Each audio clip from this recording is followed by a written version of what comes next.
I'm planning on going for a year.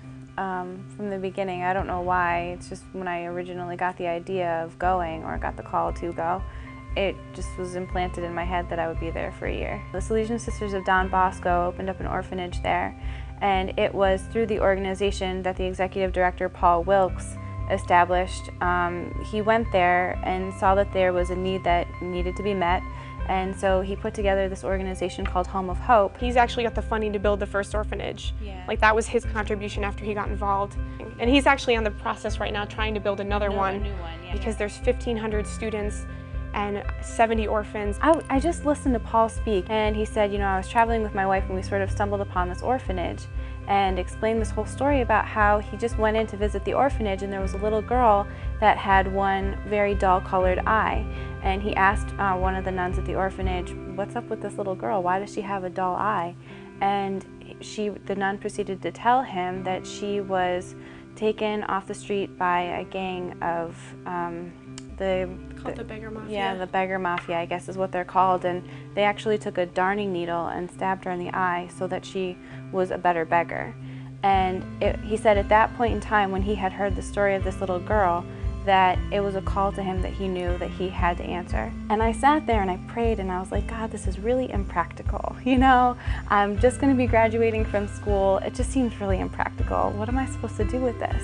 A lot of these girls don't have any family, so it's like they're reaching this point in their lives where it's really scary and they don't know what their future holds for them. I'm at this point in my life where I'm really trying to figure out what the next steps are, and I have always known that I wanted to be like Jesus, and I feel like going and being able to model that for these girls is just really exciting. I don't come from a Christian family, so when my family heard that I was going on a Christian mission, they really were not happy about that.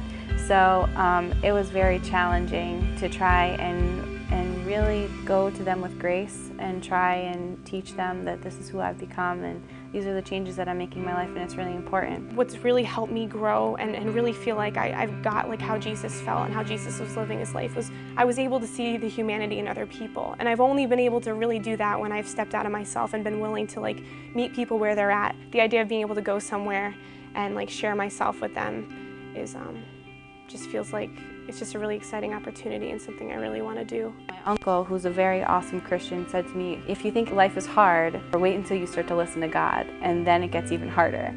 And it's true in one respect that when you start to listen, things do get really difficult and obstacles do get put in your way. But once you really start to make that step, or start to take that step forward and change your actions and really go with what God is telling you to do, it's just opportunities open up. Any trip that I've gone on, I've been able to say, like, we're all the same. It doesn't matter what country you come from, what color your skin is. We all have the same struggles, and we all need Jesus. It's just God. It's God in my life that's really just brightened everything up and opened my eyes to how incredible things are. And I'm just so happy and so filled, so grateful to be able to do this. It's really exciting.